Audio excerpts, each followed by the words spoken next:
दूसरा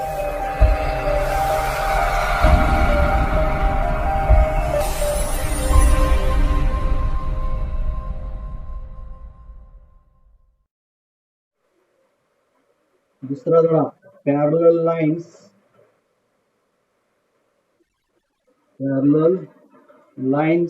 and transversal parallel line. Definition of parallel line. Parallel लाईनची definition आपण शिकू. इकडे लक्ष द्या सगळ्यांनी, काहीच लिहायचं नाही, इकडे लक्ष द्यायचं. The lines in the same plane which do not intersect each other. The lines in the same plane which do not intersect each other. आता समजा मी अशी एक लाईन काढली AB. समजा या लाईनला नाव दिलं CD. आहेत का बघा अशा दोन lines.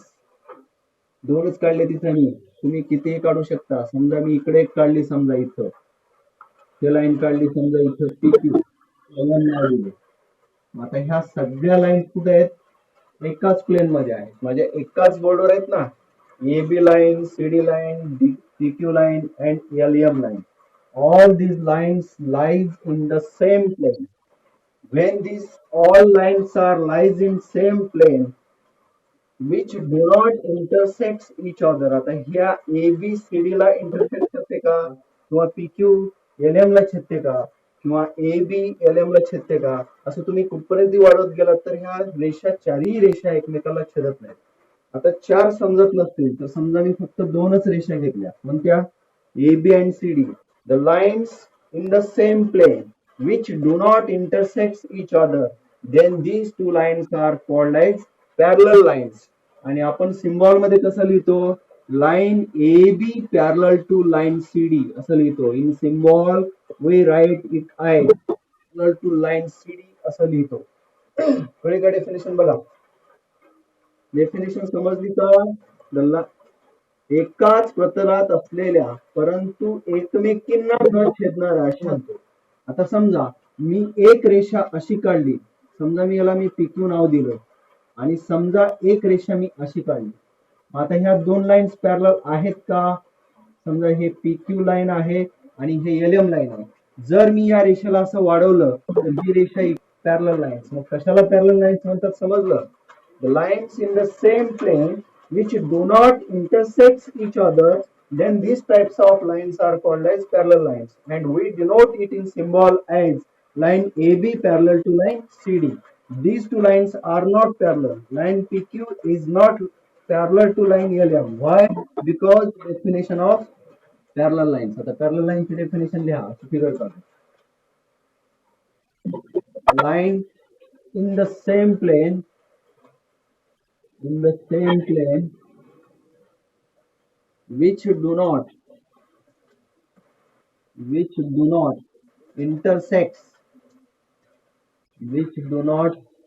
intersect each other.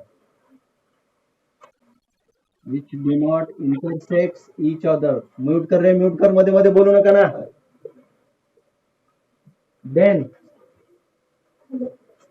then the lines are said to be parallel to each other,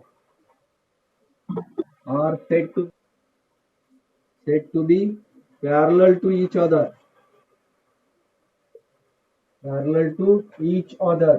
and we write it in symbol as line AB parallel to. अशा दोन लाईन्स, पहिली समजा AB लाईन आहे आणि दुसरी समजा PQ लाईन आहे, अशी दुसरी PQ लाईन आहे.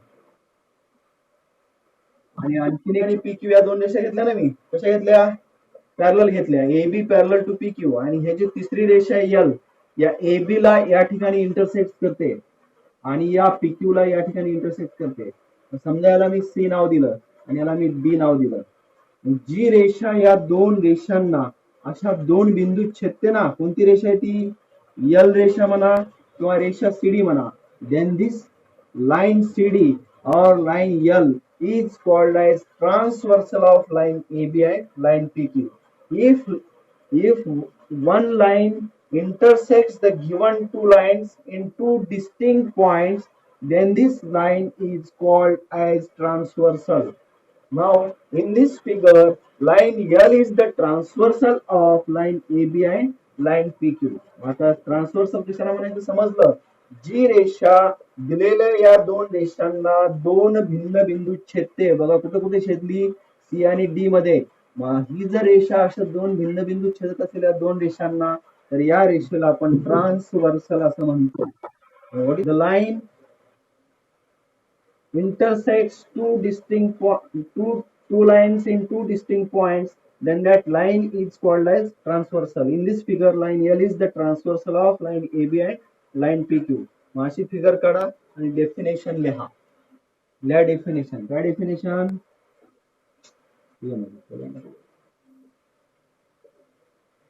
The line which intersects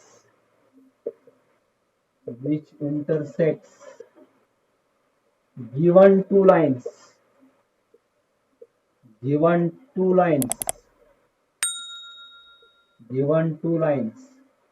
in two distinct points,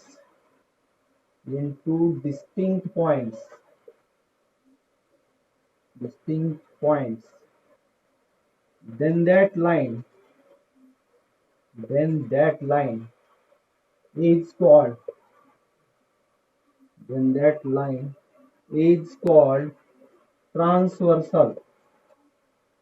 is called transversal. This is the definition of transversal. The line which intersects given two lines in two distinct points, then that line is called as transversal. In this figure, line L is the transversal of line AB and line PQ. हे definition लिहून घ्या. समजा या लाईनला मी AB असं लिहिलं. नाव AB is parallel to CD. समजा ही दुसरी लाईन काढली CD, आणि समजा मी अशी तिसरी लाईन घेतली विच इज ट्रान्सव्हर्सल. समजा ही L आहे आणि ही कुठे कुठे छेदते. समजा याला मी P नाव दिलं आणि याला Q नाव दिलं, आणि आणखीन इथं दोन नाव घेतले. समजा मी इथं काय घेऊ, समजा मी इथं R नाव घेतलं आणि इथे एक मी S नाव घेतलं.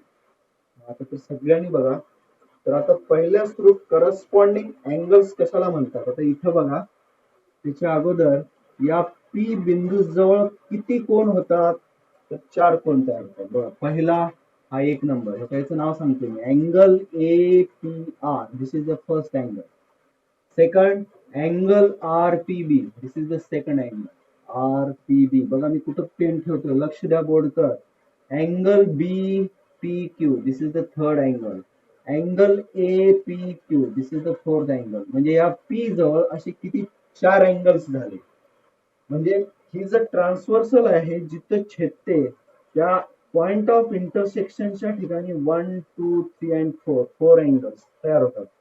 तसंच आपण आता ह्या क्यूच्या ठिकाणी सुद्धा 4 अँगल्स तयार झाले. बघा, कोणता, first PQC is the fifth angle, ह्याला आपण 5 नंबर देऊ. Angle PQD is the sixth angle. Angle DQS is the seventh angle and angle CQS is the eighth angle. म्हणजे दोन समांतर रेषा आणि त्यांची छेदिका म्हणजे ट्रान्सव्हर्सल जिथं छेदते त्या दोन बिंदूच्या ठिकाणी second, third, fourth, fifth, six, 7, 8 अशा 8 कोण तयार झाले ना. आता ह्या 8 कोणापैकी करस्पॉन्डिंग अँगल्स कशाला म्हणतात. फर्स्ट हेडिंग बघा, आता समजून घ्या. आपण लिहायचं घ्या, करस्पॉन्डिंग अँगल्स कशाला म्हणतात. corresponding angles.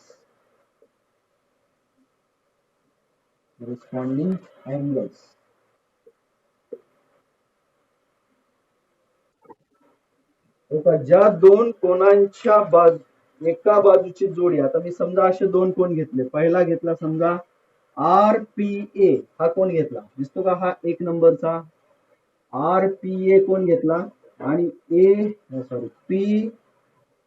PQC हा कोण घेतला, 1 नंबरचा आणि 5 नंबरचा अँगल घेतला. नाव काय, RPA and PQC. These two angles, ह्या दोघांची मी जोडी घेतली. बघा, RPA अँड PQC ह्या दोन अँगल्सची जी पेअर आहे, या दोन अँगल्सची जी जोडी आहे, त्याची एक बाजू जी आहे, आता ही या कोणाची हे बाजू कोणती आहे पी आर आणि या कोणाची हे बाजू कोणती पी क्यू आहेत का बघा एकाच दिशेने आहेत आणि ट्रान्सव्हर्सलवर आहेत का बघा एकाच दिशेने आणि ट्रान्सव्हर्सलवर आहेत आणि दुसऱ्या जी बाजू आहेत कोणती दुसरी बाजूची जोडी एपी आणि ह्याची क्यूसी हो का हे एपी बाजू आणि क्यूसी बाजू हे जे बाजू आहेत या बाजू या ट्रान्सव्हर्सलच्या एकाच साईडला आहेत कोणत्या साईडला आहेत लेफ्ट हँड साईडला मग आता बघा ज्या दोन कोणांची एका बाजूची जोडी ट्रान्सव्हर्सवर असून एकाच दिशेला असेल आणि उरलेल्या बाजूंची जोडी कुठं असेल एकाच साईडला असेल तर मग अशा दोन कोणांना आपण काय म्हणतो करस्पॉन्डिंग अँगल्स असं म्हणतो that means angle number 1 and angle number 5 these two angles are corresponding angles the first pair मग इथे लिहिलं मी कोणता नाव काय angle RPA and angle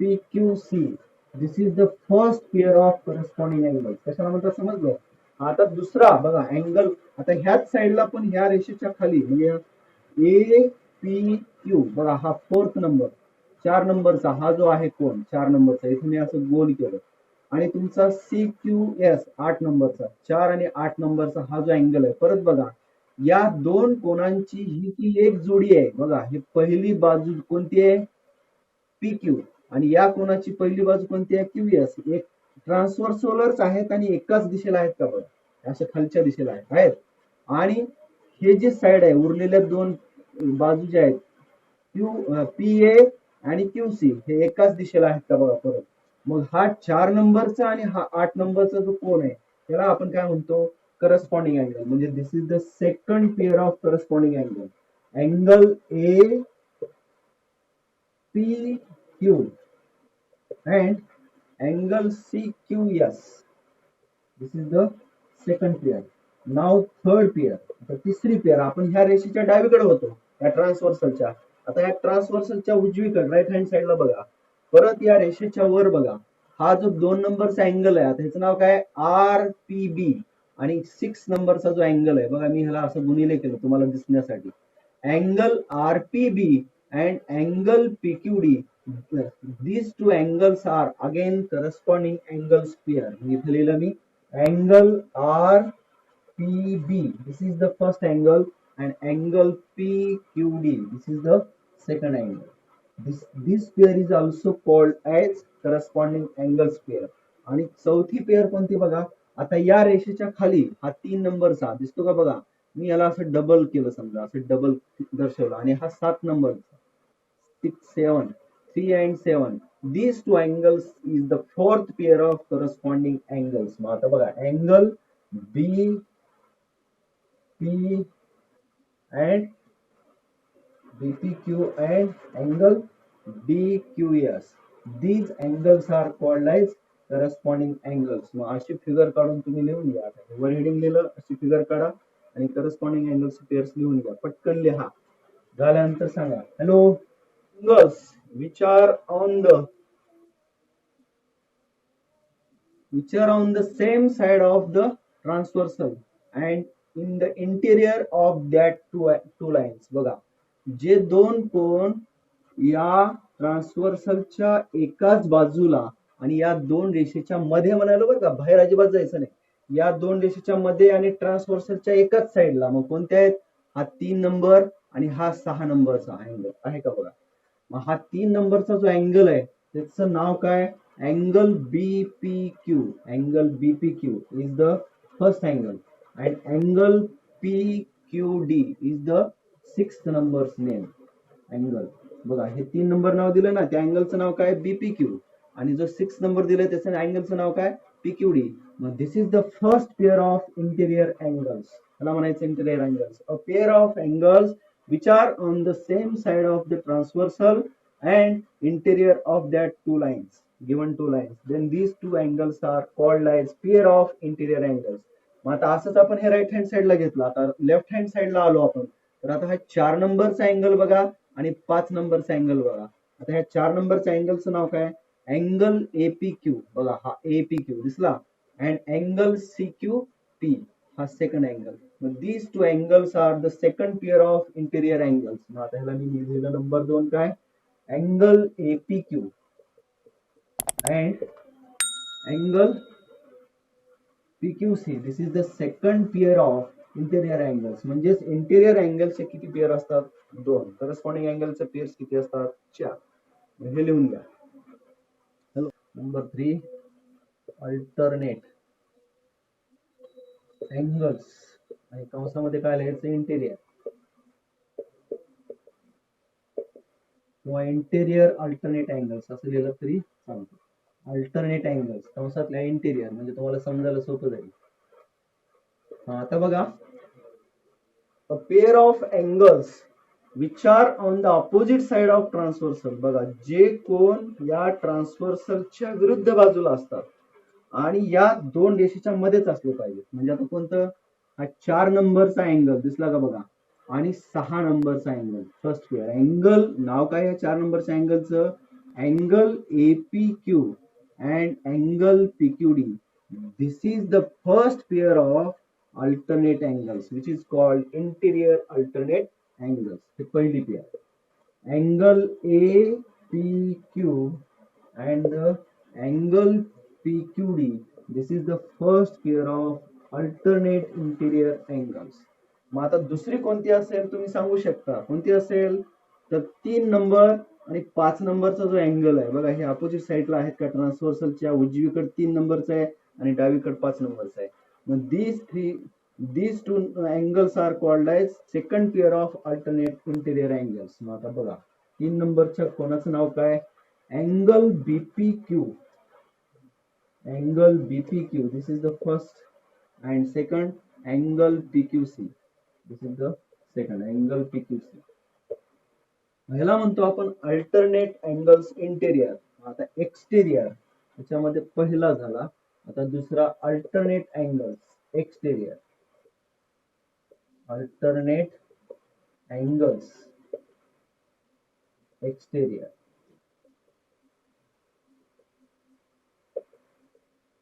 आता बघा कशाला म्हणायचं मग. आता हे 4 आणि 6 हे पहिली जोडी आणि हे 3 आणि 5 हे कोणती? दुसरी जोडी. त्याला आपण काय म्हणतो? Alternate interior angles. आता एक्सटेरियर अँगल्स कोणते? मध्ये नाही बरं का, बाहेर. मग आता ह्या रेषेच्या बाहेर तुमचा 1 नंबरचा अँगलचं नाव बघा काय आहे? RPA. आणि तुमच्या रेषेच्या बाहेर आणि या ट्रान्सव्हर्सलच्या विरुद्ध बाजूला इकडे नाही बरं का, विरुद्ध बाजू QS. हे 7 नंबरचा बघा, 1 नंबर आणि 7 नंबरचा जो अँगल आहे, 1 नंबरच्या अँगलचं नाव काय? RPA and 7 नंबरच्या DQS. This is the first pair of exterior alternate angles. ह्याला आपण पहिली पेअर असं म्हणतो. कशाची? एक्सटेरियर अल्टरनेट अँगल्सची. ह्याचं नाव लिहिलं फर्स्ट पेअर काय? Angle RPA, angle RPA, comma angle DQS. This is the first pair of alternate exterior angles. आता दुसरी पेअर कोणती असेल तुम्ही सांगू शकता का? परत या दोन रेषेच्या बाहेर आणि या ट्रान्सव्हर्सलच्या ऑपोजिट साइडला म्हणजे कोणते आले? हे 2 नंबरचा अँगल आणि 8 नंबरचा angle. What is the name of second angle? RPB. This is the first angle, angle RPB. And second 8 नंबरचा कोणता आहे? CQS. हा आहे का बघा, हा आणि हा अँगल. याला म्हणतो आपण CQS, अँगल CQS. म्हणजे इंटेरियर अल्टरनेट अँगलच्या अशा 2 पेअर असतात आणि एक्सटेरियर अल्टरनेट अँगलच्या अशा 2 पेअर असतात. असे अल्टरनेट अँगलच्या परत किती झाल्या? 4. म्हणजे अशा किती जोड्या तयार झाल्या बघा. Corresponding angles which is called corresponding angles. ते तुम्हाला सांगता आलं पाहिजे, लिहिता आलं पाहिजे. मी असे जर 2 पॅरलल लाईन्स आणि ट्रान्सव्हर्सल काढली, करस्पॉन्डिंग अँगल्स कोणते लिहिता आले पाहिजेत, अल्टरनेट अँगल्स कोणते लिहिता आले पाहिजे, त्याच्यामध्ये इंटेरियर एक्सटेरियर आणि इंटेरियर अँगल्स कोणते आहेत ते लिहिता आले पाहिजे.